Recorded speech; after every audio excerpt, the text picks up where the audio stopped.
छत्तीसगढ़ के इतिहास में एक ऐसा वंश था जिसके राजाओं ने सिक्कों पर भाषा ही बदल दी।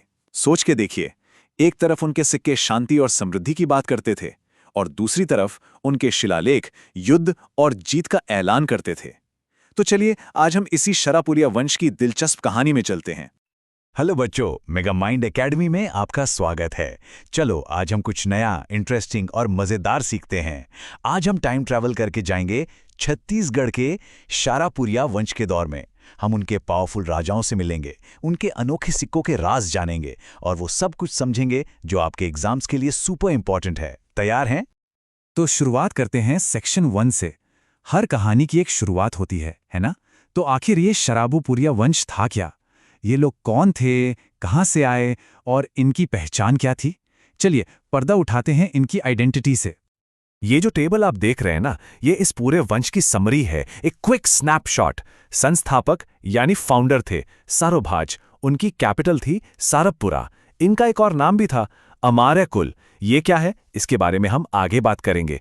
इनका राज चिन्ह था गजलक्ष्मी यानी प्रॉस्पेरिटी का सिंबल, और ये सभी वैष्णव धर्म को मानते थे। बस ये 5 चीजें याद रखिए और आपका फाउंडेशन सेट है। तो याद है पिछली स्लाइड का वो नाम अमर्या कुल, ये नाम आया कहाँ से? इसका जिक्र मिलता है व्याघ्र राज के मल्लार ताम्रपत्र यानी कॉपर प्लेट इंस्क्रिप्शन में। व्याघ्र राज, जो इसी वंश के एक शासक थे, ने बड़े गर्व से अपने वंश को इस नाम से लिखवाया था। देखा, इतिहास ऐसे ही छोटे छोटे सुरागों से जुड़ता है।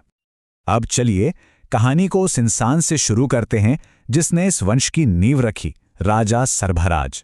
आखिर कौन थे ये और कैसे उन्होंने एक इतने बड़े साम्राज्य की शुरुआत की? तो साराभारज ने सारबपुर नाम का शहर बसाया और उसे अपनी कैपिटल बना लिया। इनके बारे में हमें जानकारी मिलती है 510 एडी के भानुगुप्ता के एरन इंस्क्रिप्शन से। लेकिन इनका सबसे बड़ा, सबसे रेवोल्यूशनरी काम था उनके सिक्कों पर।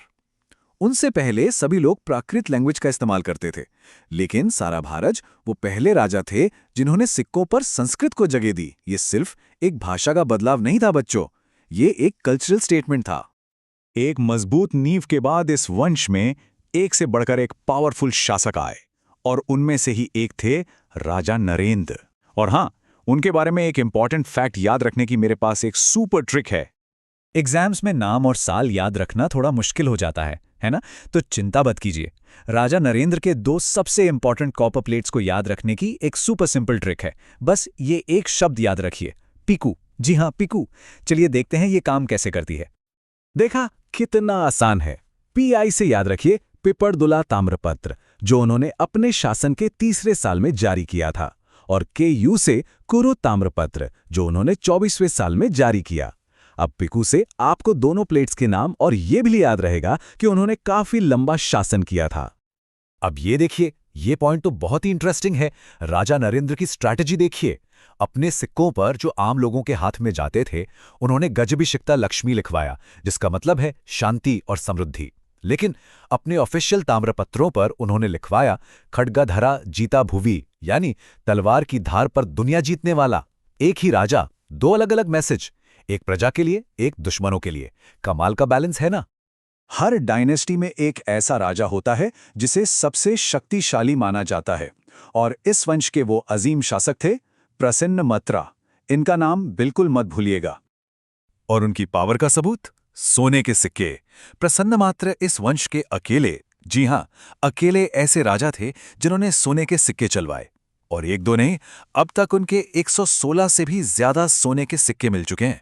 ये उस जमाने में उनके साम्राज्य की ताकत और दौलत का सबसे बड़ा प्रमाण है। उनके सोने के सिक्कों का डिजाइन भी बहुत कुछ बताता है। सिक्के के बीच में भगवान विष्णु का वाहन गरुड़, और दोनों तरफ शंख और चक्र। इससे साफ पता चलता है कि वो कितने बड़े वैष्णव भक्त थे। ये छोटी छोटी डिटेल्स ही तो इतिहास को जिंदा कर देती हैं। तो चलिए अब आप सबके लिए एक सवाल। जैसा कि उनके नाम से ही लग रहा है, प्रसन्नमात्रा ने एक शहर बसाया था जिसका नाम था प्रसन्नपुर। क्या आप बता सकते हैं कि ये शहर किस नदी के किनारे बसाया गया था? जल्दी से अपना जवाब नीचे कमेंट्स में लिखिए। तो पिछले सवाल का जवाब यहाँ है। प्रसन्नमत्रा ने नीदिला नदी, जिसे आज हम लीलागर नदी कहते हैं, के किनारे प्रसन्नपुर शहर बसाया, जो आज का फेमस मल्लार है। उन्होंने वहां सिर्फ शहर ही नहीं बनाया, बल्कि सिक्के ढालने के लिए एक टकसाल यानी मिंट भी स्थापित की। और उनका आर्किटेक्चर में कंट्रीब्यूशन तो लाजवाब था। मल्लार के मंदिरों से लेकर तलागांव का देवरानी जेठानी मंदिर तक, जो छत्तीसगढ़ का सबसे पुराना मंदिर है। अगर ये सब जानकारी पसंद आ रही है तो जल्दी से एक लाइक कर दीजिए। प्रसन्न मात्रा के बाद वंश का विस्तार तो हुआ, लेकिन साथ ही परिवार के अंदर ही संघर्ष के बीज भी पड़ने लगे थे। तो अब कहानी एक नया मोड़ लेने वाली है। प्रसन्न मात्र के बाद गद्दी पर बैठे उनके बेटे जयराज, जिन्हें दुर्गाराज या मन्नमत्र भी कहते हैं, उन्होंने अपने पिता की परंपरा को आगे बढ़ाया। लेकिन उनका सबसे बड़ा कंट्रीब्यूशन था साम्राज्य का विस्तार।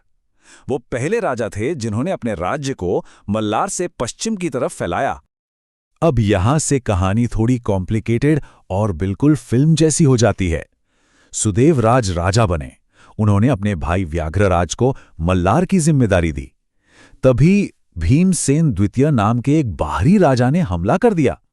सुदेवराज की मदद के लिए आगे आए उनके दूसरे भाई प्रवराराज प्रथम और मिलकर भीमसेन को हरा दिया। इनाम में प्रवराराज को सिरपुर का गवर्नर बना दिया गया। लेकिन सिरपुर में उनका एक सामंत था, इंद्रबल, एक बहुत ही एम्बिशियस सामंत जिसकी नजरें अब राजगद्दी पर थीं। बाय द वे, एक इंटरेस्टिंग फैक्ट, पूरे वंश में सबसे ज्यादा यानी 8 ताम्रपत्र सुदेवराज के ही मिले हैं। इसका मतलब है कि उनका शासन काफी अच्छे से डॉक्यूमेंटेड था, जिसकी वजह से हम उनके टाइम के बारे में इतना कुछ जानते हैं। और अब हम पहुंच गए हैं इस कहानी के आखिरी चैप्टर पर। कैसे एक छोटा सा बदलाव इस पूरे वंश के अंत का कारण बना, चलिए देखते हैं। तो इस वंश का अंत हुआ कैसे? देखिए, प्रवराज प्रथम ने एक बड़ा फैसला लिया। उन्होंने कैपिटल को सारबपुर से सिरपुर शिफ्ट कर दिया। इस मौके का फायदा उठाकर पांडववंशी राजा सुराबल ने पुरानी कैपिटल पर कब्जा कर लिया। प्रवराज ने उसे वापस तो जीत लिया, लेकिन असली खतरा तो घर के अंदर ही था। इस वंश के आखिरी राजा प्रवराज द्वितीय की हत्या कर दी गई। और किसने की? उसी एम्बिशियस सामंत इंद्रबाल ने। एक विश्वासघात जिसने शारापुरिया वंश का अंत किया और पांडु वंश की शुरुआत की। जाने से पहले एक आखिरी दिलचस्प बात, इनके ताम्रपत्र बहुत डिटेल्ड होते थे। डेट, साल, राजा का नाम, लिखने वाले का नाम, सब कुछ। लेकिन एक चीज उनमें कभी नहीं होती थी, और वो थे चित्र या पिक्चर्स। उनके सारे रिकॉर्ड्स पूरी तरह से टेक्स्ट बेस्ड थे। तो अब एक सवाल आपके लिए, जिसका जवाब दिल से दीजिएगा। इंद्रबल ने राजगद्दी पाने के लिए अपने ही राजा को धोखा दिया और मार डाला। अगर आप उनकी जगह होते तो क्या आप भी वही करते जो उन्होंने किया? पावर के लिए, एम्बिशन के लिए? क्या यह सही था? अपने विचार नीचे कमेंट्स में जरूर बताइएगा। तो बच्चों, मिलते हैं नेक्स्ट वीडियो में एक नए टॉपिक के साथ। तब तक के लिए वीडियो को लाइक करो, अपना फीडबैक कमेंट करो और हाँ, सब्सक्राइब जरूर कर लेना, क्योंकि मेगा माइंड एकेडमी हर वीडियो आपका कॉन्फिडेंस डबल कर देता है। पेपर टफ हो या टॉपिक बोरिंग, यहाँ सब कुछ सिंपल और स्मार्ट है।